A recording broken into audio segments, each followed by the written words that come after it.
कक्षा 8 आकलन 13 निम्नलिखित गद्यांश को पढ़कर दिए गए प्रश्नों के उत्तर दीजिए। रविवार को तन्मय अपने गांव गया। तन्मय अपनी माँ के साथ तांगे पर बैठकर गया। तभी आंधी आ गई, बूंदें भी गिरने लगी, हल्की हल्की बारिश होने लगी। तन्मय ने पहली बार आंवले के पेड़ और गेहूं के खेत देखे थे। उसने 5 ऊंट भी देखे। वहाँ एक कुआं भी था। तभी कुएं के पास की झाड़ियों में से एक सांप निकला। सांप को देखकर तन्मय ने डरकर आंखें मूंद ली। सांझ होने से पहले, संध्या होने से पहले, शाम होने से पहले तन्मय अपने गांव पहुंच जाना चाहता था। अब ये बताओ, झाड़ी शब्द का बहुवचन क्या होगा? नहीं, झाड़ियां तो है, लेकिन चारों में से सही कौन सा है? पहला। फिर है दूसरा, शुद्ध वर्तनी। वर्तनी होता है स्पेलिंग, मात्रा, तो शुद्ध मात्रा वाला शब्द छांटना है। तमन्य, तमरन्य, तन्मय, तमरिन्य, तो ये तन्मय आएगा तीसरा। बाकी को दोबारा बोल कर देख लो आप, है क्या बोलोगे इसको? पहले को तमन्य, क्या बोलोगे? तमन्य। और उसका नाम था तन्मय, तन्मय नाम था। और ये क्या लिखा हुआ है? तमन्य। और ये क्या लिखा हुआ है? अगला दूसरा, ये तमरन्य, रे आएगा ना, तमरन्य। और ये क्या लिखा हुआ है? चौथा लास्ट वाला, ये री की मात्रा है, ऋषि की ना, तो तमरिन्य, तमरिन्य है ना, तो ये तीसरा सही है। फिर प्रश्न 3 देखो, वहाँ 5 ऊंट बैठे थे। रेखांकित पद में समास कौन सा है? 5 ऊंट। द्विगु। द्विगु समास में पहला पद संख्यावाचक होता है, ठीक है ना। अब तन्मय अपने माता पिता के साथ तांगे में बैठ गया। रेखांकित पद में समास विग्रह क्या होगा? माता पिता, माता और पिता, क्या हो जाएगा? हाँ, जब ये विग्रह करेंगे तो बीच में और का जो लोप हुआ था वो वापस लगा देंगे। ऐसे ही और का लोप होकर मिलने वाले 2-3 शब्द और बताए ना, दिन रात, भाई बहन, दाल रोटी, है ना, समझ गए? पाप पुण्य, अमीर गरीब, धूप छांव, मोटा पतला। आगे देखो, गद्यांश के अनुसार क्रम का मिलान कीजिए। ये जो 3 क्रम है ना, इनका मिलान करना है। रास्ते में आंधी आ गई, वहाँ एक कुआं भी था। रविवार को तन्मय अपने गांव गया। हाँ, ये तो आएगा 1 नंबर पर। फिर आ गया वहाँ कुआं था, ये आ जाएगा 2 पर। अच्छा, तीसरे पर ये आएगा, वहाँ रास्ते में आंधी आई, ये आएगा, ये दूसरे में आएगा और ये तीसरे में आ जाएगा, ठीक है ना। अब आओ 6, उक्त गद्यांश में से 2 प्रश्न बनाने हैं। इसमें से 2 प्रश्न बनाने हैं। औरों में तो क्या होता है, प्रश्न बनाकर उत्तर पूछता है। अब आपको प्रश्न बनाने हैं। नहीं, रविवार को कहाँ गया, यूँ नहीं, आप यूँ अरे ऐसे नहीं, रविवार को कहाँ गया, ये नहीं, यूँ लिखो, तन्मय गांव कब गया, यूँ लिखो, तन्मय गांव कब गया, तो उत्तर हो जाएगा रविवार को। समझ में आई बात है? और प्रश्न बनाओ, यूँ लिखो, तन्मय ने गांव में क्या क्या देखा। तन्मय ने गांव में क्या क्या देखा, गांव में क्या क्या देखा, है ना। अब आओ प्रश्न 7, आपके द्वारा की गई बस या रेलगाड़ी की यात्रा का वर्णन करो। कभी बस में बैठे हो?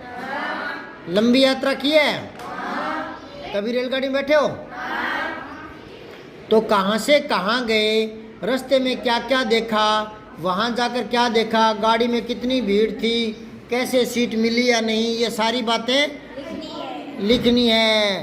देखूंगा कैसे लिख पाओगे, 3-4 वाक्य बनाकर लिखना, ठीक है। तो ये 8वां देखो, ये घर से करके लाना है। 7वां, 8वां देखो, सांझ होने से पहले तन्मय अपने गांव पहुंचना चाहता था। उसके साथ आगे क्या हुआ होगा, अपने अनुभव के आधार पर लिखो। वह गांव पहुंचना चाहता था संध्या होने से पहले। तो अब आपको दिमाग लगाना है, क्या वो संध्या होने से पहले पहुंच गया? और अगर लेट हुआ तो क्या हुआ होगा, तो आप सोचो, आप लिखना। चलो मैं लिखवा देता हूँ, लिखो ये तो। तन्मय शाम होने से पहले गांव पहुंचना तो चाहता था, मगर वह लेट हो गया। जैसे जैसे अंधेरा होने लगा, वैसे वैसे तन्मय डरने लगा। वह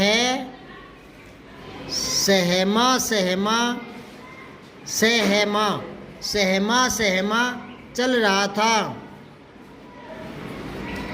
यदि आपको लंबी दूरी की यात्रा करनी है तो आप किन यातायात साधनों का प्रयोग करेंगे? अगर दूर जाना है काफ़ी तो किस में बैठ के जाना चाहोगे? बस, रेलगाड़ी, ठीक है, आदि में। ठीक है, अब आओ आगे। कार्यपत्रक 76 ये कह रहा है कि चित्र को देखकर कुछ सवालों के जवाब देने हैं आपको। पहले ये चित्र देख लीजिए ढंग से। ये गुड़िया क्या कर रही है? भात खा रही है ना? चावल निकाल के खा रही है ना? अब नीचे देखो, आप ध्यान से पढ़ते रहना। समाज में तुमने ऐसा दृश्य कहाँ कहाँ देखा है? क्या इस उम्र की बच्ची को विद्यालय न जाकर कामकाज ही करना चाहिए? अपने विचार कान से लिखो। अब बताओ, ये लड़की अकेली है, खुद ही खाना खा रही है, मम्मी है नहीं खाना खिलाने के लिए, और ये इसमें काम भी ये खुद ही खाकर खुद ही बर्तन मांजने वाली है। तो आप ये बताओ, क्या इसकी उम्र घर का काम करने की है या स्कूल जाने की? क्या इस तरह के जो गरीब बच्चे होते हैं स्कूल में नहीं जा पाते, या जिनके मम्मी पापा नहीं होते उनका स्कूल छूट जाता है, या जो बेहद गरीब होते हैं वो स्कूल में जाना तो चाहते हैं लेकिन गरीबी के कारण जा नहीं पाते, तो अब आप बताओ, क्या उनके साथ ऐसा जो हुआ है वो होना चाहिए था? क्या उनको पढ़ने का हक नहीं है? तो उन्हें पढ़ने के लिए जाना चाहिए, लेकिन परिस्थितियां ऐसी है कि वो पढ़ नहीं पा रहे। तो फिर सरकार का क्या दायित्व है, समाज का क्या दायित्व है, ये बताओ। अपने विचार कान सहित लिखो। अपने विचार लिख दोगे? पहले बताओ क्या क्या होना चाहिए, बताओ। चलो, ये इसकी मम्मी नहीं होगी या पापा नहीं होंगे या गरीब होंगे तो जा नहीं पा रहे हैं ना, तो कहीं काम करना पड़ रहा है, बाल मजदूरी जो गलत है लेकिन करनी पड़ रही होगी। तो अब आप बताओ, क्या करना चाहोगे इसको पढ़ाने के लिए? बताओ, क्या होना चाहिए कि ये स्कूल जाने लग जाए? क्या होना चाहिए कि ये बच्ची स्कूल जाने लग जाए? कौन क्या करे इसके लिए, बताओ। सरकार से पहले परिवार नहीं आएगा क्या? पहले तो यूं लिखो कि परिवार के सदस्यों को, है ना, आसपास के सदस्यों को इसकी सहायता करनी चाहिए। इसकी स्कूल की फीस भर दे, कोई पड़ोसी किताब ला कर दे दे, है ना, कोई पड़ोसी कपड़े ला कर दे दे। नहीं समझे? या सीधे ही सरकार करेगी? अच्छा, फिर सरकार की भी भूमिका है क्या? सरकार फीस माफ कर सकती है स्कूल में। नहीं समझे क्या? ये सरकार भी कर सकती है। तो लिखो, आप घर से लिखोगे या मैं लिखवाऊं? लिखवा दूं? लिखो, कुछ बच्चे गरीबी के कारण विद्यालय नहीं जा सकते।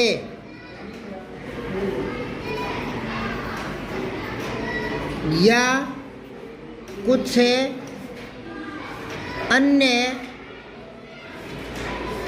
अन्य कारणों से विद्यालय नहीं जा सकते। ऐसे में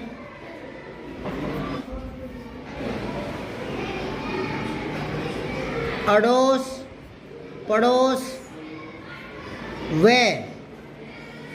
रिश्तेदारों को चाहिए कि वे इस तरह के बच्चों की सहायता करे, है ना। सरकारों को भी इन जैसों की सहायता के लिए योजनाएं बनानी चाहिए, फीस माफ़ करनी चाहिए वगैरह वगैरह, है ना। अब आओ ख में, तुम्हारे घर में ज़्यादातर कार्य कौन करता है? यदि महिलाएं ही सारे कार्य करती है तो क्या ये उचित है? बताओ भाई, आपके घर में काम मम्मी करती है या पापा? मम्मी करती है। क्या मम्मी को ही करने चाहिए? पापा को नहीं करने चाहिए? हैं? हाँ, बिल्कुल सही जवाब दिया है। हमारे परिवार का ढांचा ऐसे ही बना है। अगर घर में औरतें घर का काम संभालती है तो पुरुष पूरे घर की व्यवस्था के लिए बाहर से कमाने का जिम्मा उठाते हैं, ठीक है ना। तो घर का काम, गृहस्थी का काम औरत को करना चाहिए और बाहर का जो काम है वो सारे पुरुष संभाल लेते हैं। अब बाहर से खेतों से अनाज पैदा करके लाना है तो औरतों को थोड़ी खेतों में लगाएंगे। अच्छा, बाहर से गेहूं खरीद के लाने हैं तो औरतों को थोड़ी गेहूं की बोरी उठवाएंगे, है ना। ये अच्छा होगा क्या कि पापा घर में झाड़ू निकाले और मम्मी बाहर से गेहूं उठा कर लाई, इतना भारी भरकम? नहीं समझे क्या? तो परिवार का ढांचा परिवार के हिसाब से ही होना चाहिए, ठीक है। हाँ, अगर आजकल परिस्थितियाँ बदल गई, औरत जो पढ़ लिख गई, अगर लड़की अगर वो नौकरी करती है तो ऐसा हो कि उसके पति को थोड़ा सहयोग करना चाहिए। जैसे अगर वो लेट हो रही है सुबह स्कूल जाने में, है ना, तो अगर वो आटा गूंथती है तो पति को सब्जी वगैरह काट देनी चाहिए। नहीं समझे? ये अलग बात है, ठीक है। तो सहयोग करना चाहिए। चलो ये लिख लोगे अब तो। अब आगे पेज पलटो। कार्यपत्रक 77, पढ़ी गई विषय वस्तु की सूचनाओं को लिख देना। तो ये देख लो, पहले नीचे दी गई आकृति में संचार के साधनों के नाम लिखने हैं। संचार क्या होता है? संचार होता है संदेश को एक स्थान से दूसरे स्थान पर भेजना। बताओ संचार क्या होता है? किसको? संदेश को, समाचार को। दोबारा बोलो, समाचार या संदेश को। बोलो, समाचार या संदेश को एक स्थान से दूसरे स्थान पर भेजने के लिए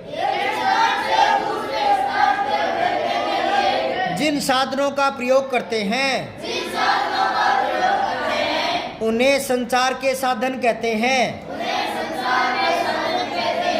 और समाचार भेजने की इस प्रक्रिया को संचार कहते हैं। समाचार भेजने की इस प्रक्रिया को संचार कहते हैं। हाँ, अब संचार के साधन क्या क्या हो सकते हैं समाचार भेजने के? ऊपर से शुरू करो। रेडियो, रेडियो, रे छोटी डी, रेडियो से समाचार आते हैं ना। समाचार का मतलब केवल वो मर गया, वो खप गया, ये वो मंत्री, ये नहीं। समाचार बहुत तरह के होते हैं, ठीक है ना। अच्छा, अब है टेलीविज़न, दूसरे में लिखो टेलीविज़न।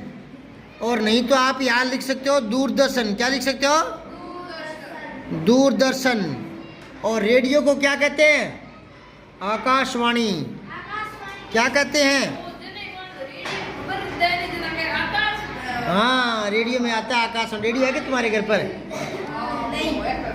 अब और देखो, और क्या होते हैं? हाँ, समाचार पत्र, समाचार पत्र। और क्या है? मोबाइल। आजकल आ गया ना मोबाइल, नया साधन। मोबाइल, एक होता है बेतार का तार। अच्छा, और बोलो।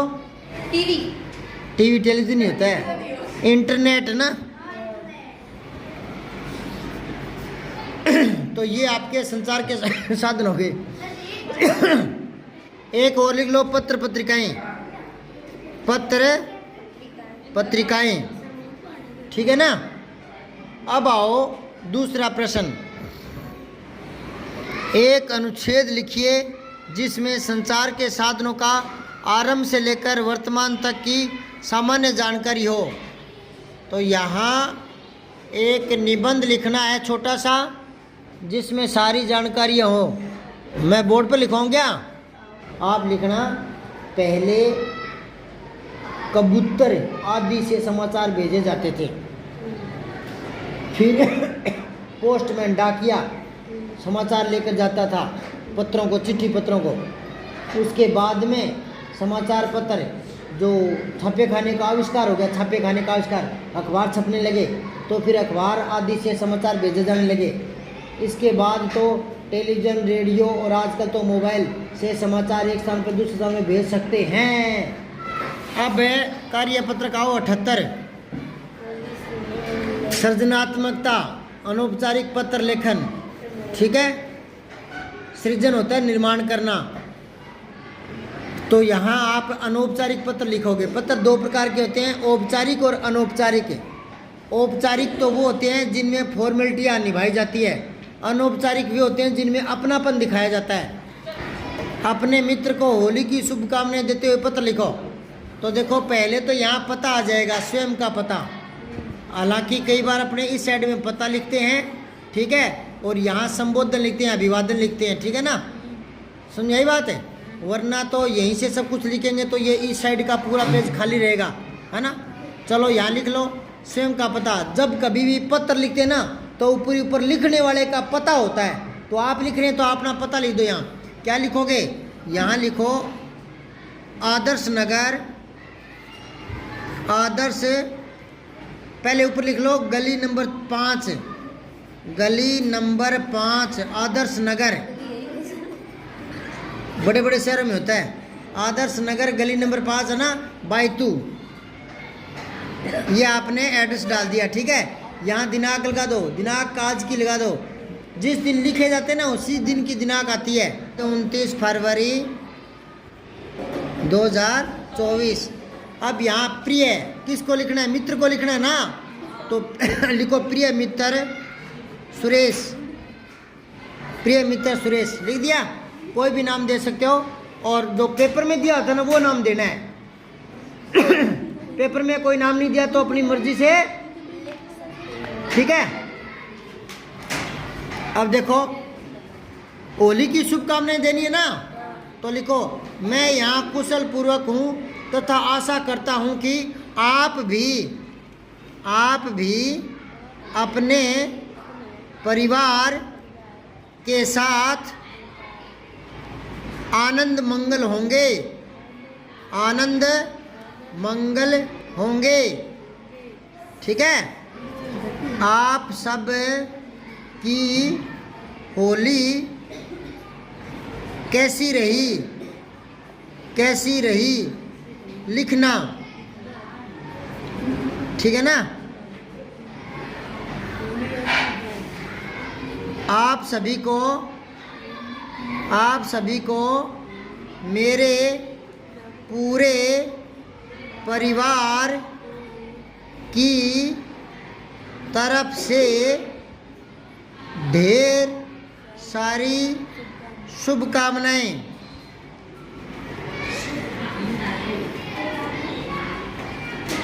हमने बहुत ही मज़े से रंगों की होली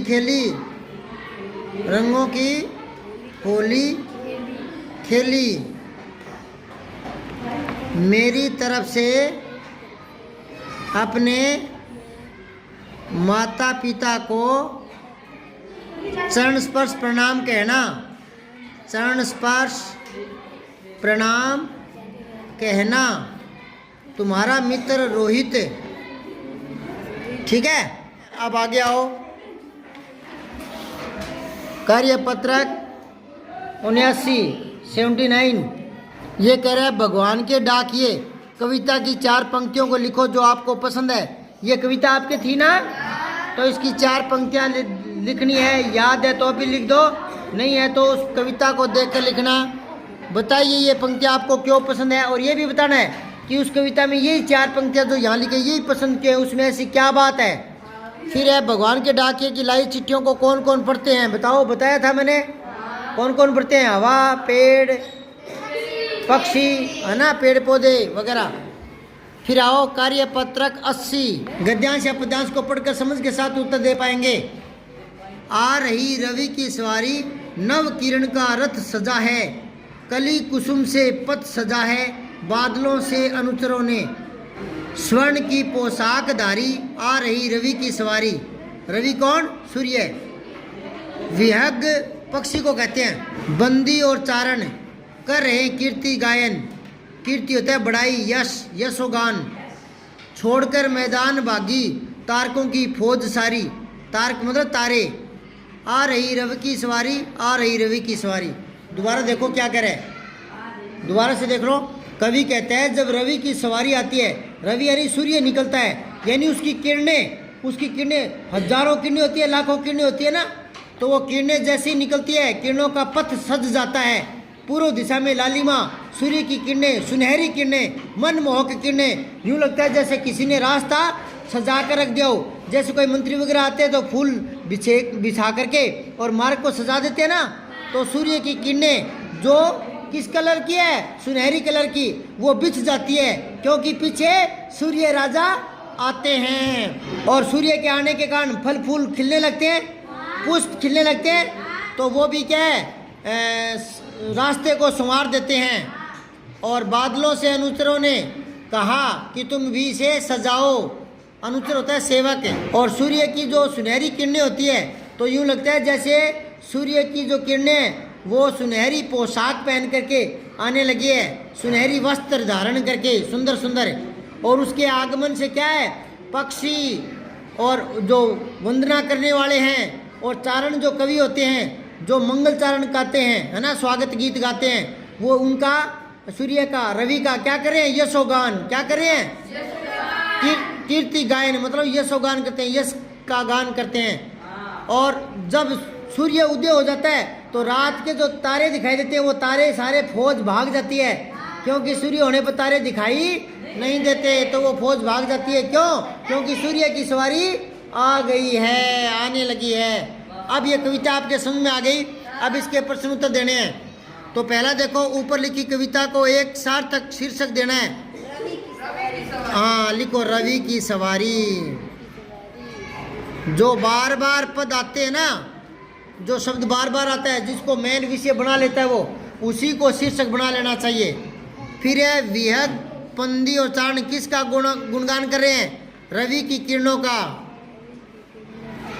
रवि की किरणों का, यूं ना लिखो तो यूं लिखो सूर्योदय का, सूर्योदय का, ठीक है ना, सूर्योदय का। फिर है आपने उगते हुए सूर्य को अवश्य देखा होगा। उगते हुए सूर्य की आभा यानी चमक व दृश्य अपने शब्दों में लिखो, कैसा दिखाई देता है उगता हुआ सूर्य, कभी देखा है? तो यूं लिखना, प्रातः काल सूर्य उदय होने से पहले पूर्व दिशा में हल्का हल्का कालापन दिखाई देता है। जैसे ही सूर्योदय होने का समय नजदीक आता है वैसे ही हल्का हल्का लाल रंग, लालिमा दिखाई देने लगती है, और कुछ ही पलों में सूर्य उदय हो जाता है। उसकी सुनहरी किरण हम तक पहुंचने लगती है और पूर्व दिशा बिल्कुल खिल जाती है। स्वर्णिम रंग जैसे किसी ने बिखेर दिया हो, ऐसा प्रतीत होता है। लिख दोगे? अब आगे देखो, रवि के पर्यायवाची क्या क्या है, लिखो, मैं बोलता हूँ। एक तो लिखो सूर्य, एक लिखो सूरज, एक लिखो दिनकर, एक लिखो भानु, भास्कर, एक लिखो भास्वर, एक लिखो मार्तंड। ये सूर्य के पर्यायवाची हैं। अब है पांचवा, देखो अनुचर, अनु प्लस में चर से बना है। आदेश के अनुसार आचरण करने वाला सेवक, अनुचर होता है सेवक। आप भी नीचे शब्दों के इसी प्रकार अर्थ और लिखने हैं आपको, ठीक है। नभचर, नभ प्लस में चर, आकाश में विचरण करने वाला यानी पक्षी। लिखो आकाश यानी नभ में विचरण करने वाला, विचरण करने वाला। आकाश में कौन उड़ता है? तो नभचर किसका पर्यायवाची हो गया? पक्षी का। अब जलचर, तो लिखो जल प्लस में चर, जल में विचरण करने वाला। लिखो लिखो पानी में विचरण करने वाला, पानी में विचरण करने वाला कौन हो गया? मछली वगैरह पानी में रहती है ना, जलचर बोलते हैं उनको। निशाचर, निशा प्लस में चर, मतलब निशा में विचरण करने वाला, रात में। हाँ, निशा में विचरण करने वाला, तो निशाचर राक्षस को भी बोलते हैं, राक्षस, है ना। ये हो गया पूरा।